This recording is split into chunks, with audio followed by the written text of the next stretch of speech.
Olá, bom dia. Como sabem, estamos aqui para falar daquelas catequeses do Papa São João Paulo II sobre a teologia do corpo, uma série de 129 catequeses que o Papa proferiu entre 1979 e 1984. Um dia explicaremos um pouco a gênese destas catequeses, mas que respondem a uma série de questões. E, no fundo, o que o Papa pretendia era que os católicos tivessem uma visão de como é que a Igreja, com as luzes que Deus nos deu, vê o próprio homem, quem é o ser humano, qual é o valor do seu corpo, da sua sexualidade, qual é o valor do amor humano, o que é que significa, uma série essas realidades, o que é que elas significam. E vamos falar para vocês, que são pessoas novas, vamos tentar que seja perceptível a todos. Eu começava por apresentar-vos um personagem que vocês devem conhecer, que tem uma banda desenhada com alguns volumes, de um autor inglês, em que se pergunta onde é que está o Wall-E. É sempre um desafio, não é? Uma charada visual, andar à procura do personagem lá com a camisola às riscas, os óculos e o barrete, no meio de milhares de personagens.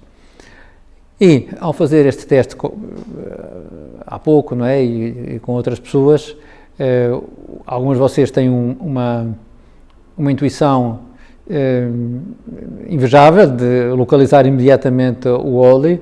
Não é o meu caso, não é o meu caso da maioria das pessoas, que demoramos pelo menos alguns minutos até lá chegar. E a primeira lição que eu queria tirar daqui era encontrar, neste caso o personagem que procuramos, no meio de dezenas de outros personagens, tem a sua dificuldade. Eu diria que saber o que é que nós somos, quem é que nós realmente somos, qual é a finalidade da nossa vida, qual é o valor do nosso corpo, etc., no meio de tantas ofertas e de tantas sugestões, tem a sua dificuldade. Qual delas é verdadeira? Qual delas corresponde àquilo que realmente nós somos? Por isso, todas estas sessões que temos pela frente são laboriosas. É como ir tentando localizar o Wall-E no meio de uma confusão de propostas. Um outro exercício que às vezes já fiz com algumas das vossas colegas é perguntar, uma vez que foi localizado o Wall-E, porque é que o personagem do lado ou de cima não é o Wall-E também? E muitas das vossas colegas ficaram indignadas, mas o Wall-E não é esse, não é? Eu disse, sabe, mas qual é o nome deles? Ninguém sabe ao certo. Não podia haver 50 Wall-Es, 35 Wall-Es, e disseram perentoriamente que não. E se eu pergunto porquê, me dizem porque o Wall-E está definido. E têm razão. Eu também perguntei, então, mas se eu tirasse os óculos ao Wall-E e tirasse a camisola às riscas e continuava a ser o Wall-E, também me disseram que não, porque o personagem criado lá pelo autor inglês, o cartunista inglês, tem umas características determinadas. E este é um exercício também mais difícil que nós vamos tentar fazer, que é perceber que a proposta que a Igreja nos faz sobre o valor do ser humano, do seu significado do corpo, etc., não, na realidade, isto soa mal dizer assim, mas não é uma mais entre várias, uma hipótese, é algo que nós procuramos que, na medida das nossas possibilidades, corresponda àquilo que Deus nos quis dizer sobre nós próprios. Uma vez falado do Wall-E, e ainda antes de passar ao Concílio Vaticano II, vamos ver, ou vou sugerir que vejam em casa, um clipe de uma música de um filme da Disney, que é A Princesa e o Sapo, que é aquela, todos terão visto o filme, em que o sapo e a sapa, não é? O príncipe e a princesa e o príncipe, querem que uma bruxa, uma maga da floresta os transforme outra vez em seres humanos. E há um diálogo muito engraçado, logo ao princípio, antes da música começar, em que a maga pergunta ao sapo, o que é que vocês necessitam? E ele diz, nós queremos voltar a ser humanos. E ela diz, não, eu perguntei-vos o que é que vocês necessitam. E o sapo diz, o que é que nós necessitamos, o que é que nós queremos é exatamente a mesma coisa. E ela dá uma paulada e diz, não é a mesma coisa. E depois começa a canção, que tem como título, é preciso escavar, ou esgravatar, ou cavar um bocadinho mais fundo. Dig a little deeper. Em que, curiosamente, o que ela vai dizendo ao sapo, que vocês têm que saber o que é que precisam, e para saber o que é que precisam, têm que saber quem é que são. Depois dá o exemplo, lá o príncipe, não é? O que ele queria era dinheiro, mas isso não o levou a lado nenhum. O que ele necessita mesmo é um autodomínio. Então, este passo é muito interessante, porque o que eu quero, o que me apetece fazer é fácil, qualquer um de nós pode dizer em qualquer momento o que lhe apetece. Isso não significa necessariamente que seja aquilo que eu necessito, e para saber o que eu necessito, eu tenho que saber quem sou. Isso é o que vamos fazer nesta primeira sessão, dar uma pequena panorâmica de elementos essenciais daquilo que nós somos, para entender aquilo que nós realmente necessitamos, que é diferente, ou pode ser diferente daquilo que eu me apetece fazer num momento determinado, que às vezes corresponde àquilo que eu necessito, outras vezes não. Uma vez que falámos do Wall-E e do Walt Disney, vamos citar o Concílio Vaticano II. Toda esta lição é prévia às catequeses do Papa São João Paulo II, mas é uma introdução que me parece necessária. O Concílio Vaticano II, que num documento que talvez vocês não tenham ouvido falar, que se chama Gaudium et Spes, a Alegria e a Esperança, diz a determinada altura, no seu número 24, o seguinte, eu tenho que ler, porque é um bocadinho extenso, mas faz-nos bem ouvir até ao fim. Começa assim: Deus, que por todos cuida com solicitude paternal, quis que os homens formassem uma só família e se tratassem uns aos outros como irmãos. Criados todos à imagem e semelhança daquele Deus que fez habitar sobre toda a face da terra o inteiro género humano, saído de um princípio único, todos são chamados a um só e mesmo fim, que é o próprio Deus.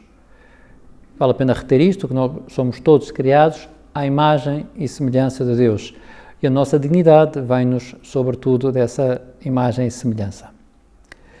E depois, mais para a frente, comentando umas palavras de Jesus da sua oração sacerdotal, que está no capítulo 17 do Evangelho de São João, o Concílio diz o seguinte: mais ainda, quando o Senhor pede ao Pai que todos sejam um, como nós somos um, sugere, abrindo perspectivas inacessíveis à razão humana, que há uma certa analogia, uma certa parecença, entre a união das pessoas divinas, Pai, Filho e Espírito Santo, entre si, e a união dos filhos de Deus na verdade e na caridade. E esta é a frase seguinte, é que me interessa que se retenha. Esta semelhança torna manifesto que o homem, única criatura sobre a terra a ser querida por Deus, por si mesma, não se pode encontrar plenamente a não ser no sincero dom de si mesmo. Há aqui duas verdades, não é? Dois enunciados que falam sobre quem nós somos. Somos a única criatura do mundo visível querida por Deus por si mesmas. Deus ama todas as criaturas, foi Ele que fez tudo, mas podemos dizer que a maior parte das criaturas tem o seu valor intrínseco, certamente, e também tem um valor na medida em que podem servir o homem. No caso do ser humano, cada um deles, cada um de nós, que é a imagem e semelhança de Deus, tem um valor por si mesmo. Então, essa constatação leva-nos a uma norma, uma indicação daquilo que nós somos, que é chamada, e peço desculpa o palavrão filosófico, a norma personalista, que na formulação mais imediata, mesmo que não seja a mais exaustiva, diz o seguinte, que nenhum ser humano pode ser usado como um mero meio para. Isto é, eu posso contratar uma pessoa, pago-lhe um ordenado mas tenho que a tratar como ela é, como pessoa. Tenho que saber quem é, tenho que falar com ela, tenho que olhar nos olhos. Não posso tratar uma pessoa humana como um robô. Isto não tem exceções.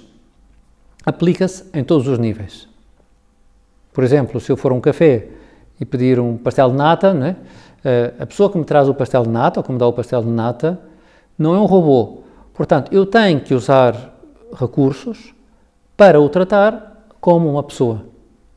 Pode ser sorrir, agradecer, interessar-me pela sua vida, trocar 2 dedos de conversa, claro, se sou crente, rezar por ele, mas eu tenho que fazer algo que me impeça tratar quem quer que seja como um mero meio para.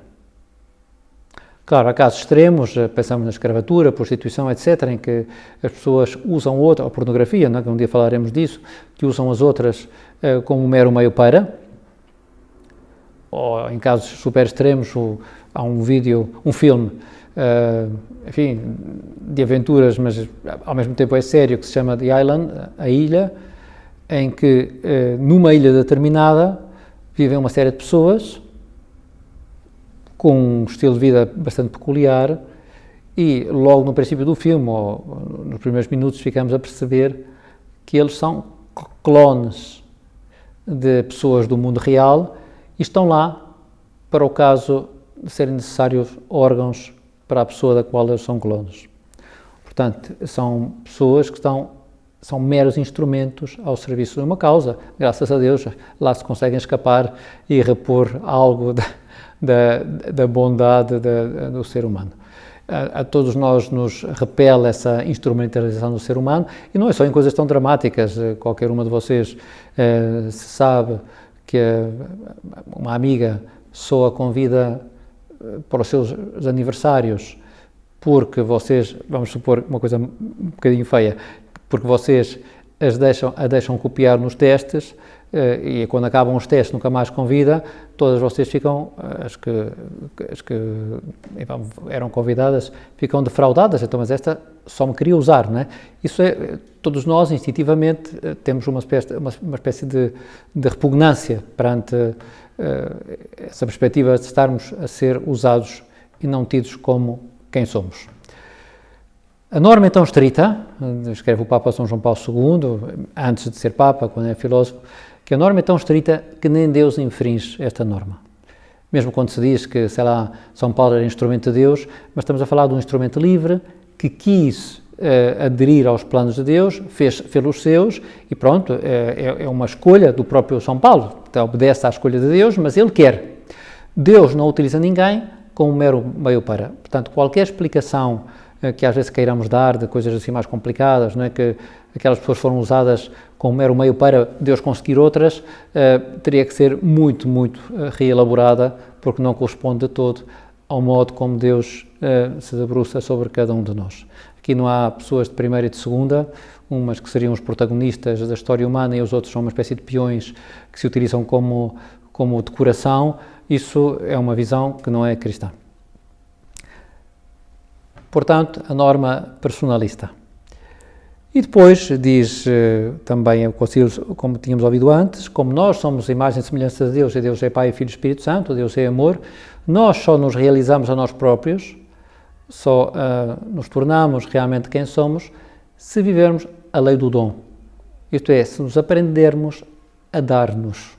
Não é dar coisas, é dar-nos. Quanto mais nos damos, quanto mais nos colocamos ao serviço de outros, mais nos enriquecemos, mais nos tornamos nós próprios, porque vamos nos assemelhando à nossa origem, ao próprio Deus.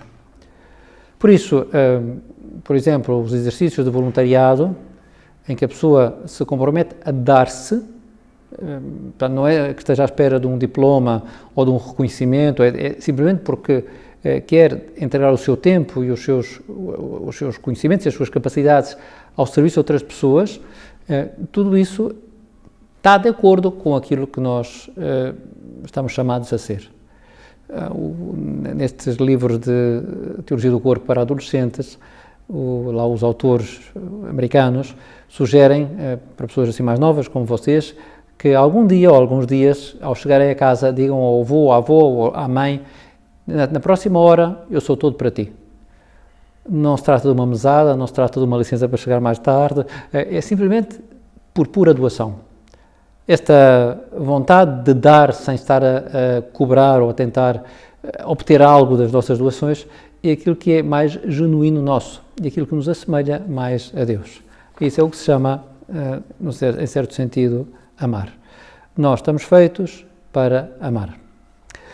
Estas duas leis, a lei da norma personalista e a lei do dom, definem aquilo que nós necessitamos. Como somos criados à imagem e semelhança de Deus, nós necessitamos assemelhar-nos a Ele. Necessitamos saber-nos amados pelo aquilo que somos, por nós próprios, e necessitamos aprender a dar-nos a outros, a dar-nos a Deus e a dar a outros, para realizar a nossa vocação humana.